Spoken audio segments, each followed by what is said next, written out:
Aqui eu mergulho ao contrário. Mergulho ao contrário. Nossa senhora, olha que fica numa mira. Ah, não. Tá não.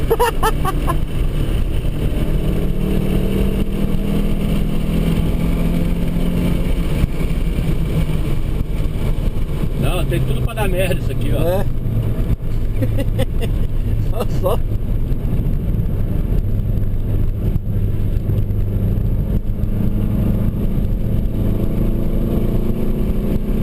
Ó, não tem. Esquece. Se nego espalhar é pancadão. Caralho, é bem bizarro, né? É muito louco isso assim.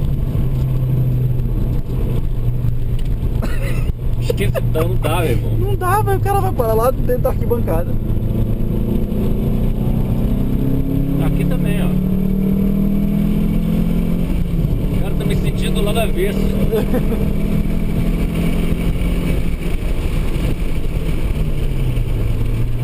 Nossa, se o cara frear direto, aí sim que ele Já passar era. Já era, tem como não. Sentido inverso, esquece. Mas se tivesse área de escape ia ser legal. É, o circuito é bacana.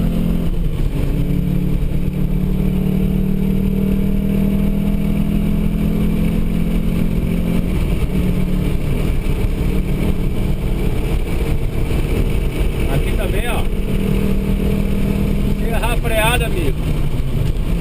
Para lá dentro do Detran.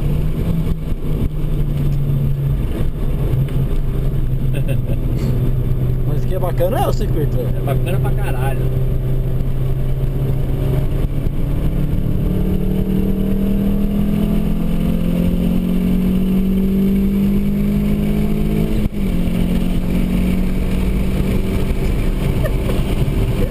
Esquece, amigo.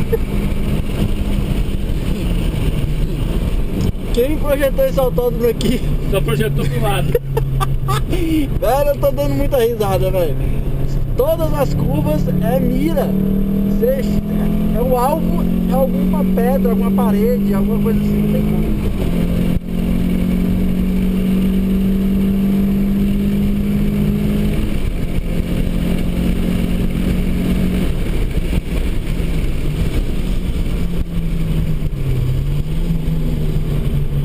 Se errar aqui também. Não.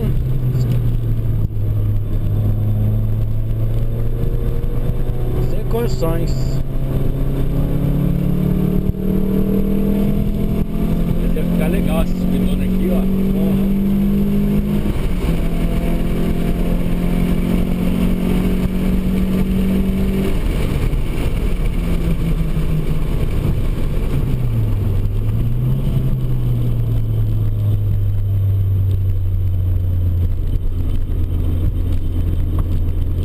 Essas bandas, será que nego nunca tira? Que é? Essas bandas aí, será que nego nunca tira?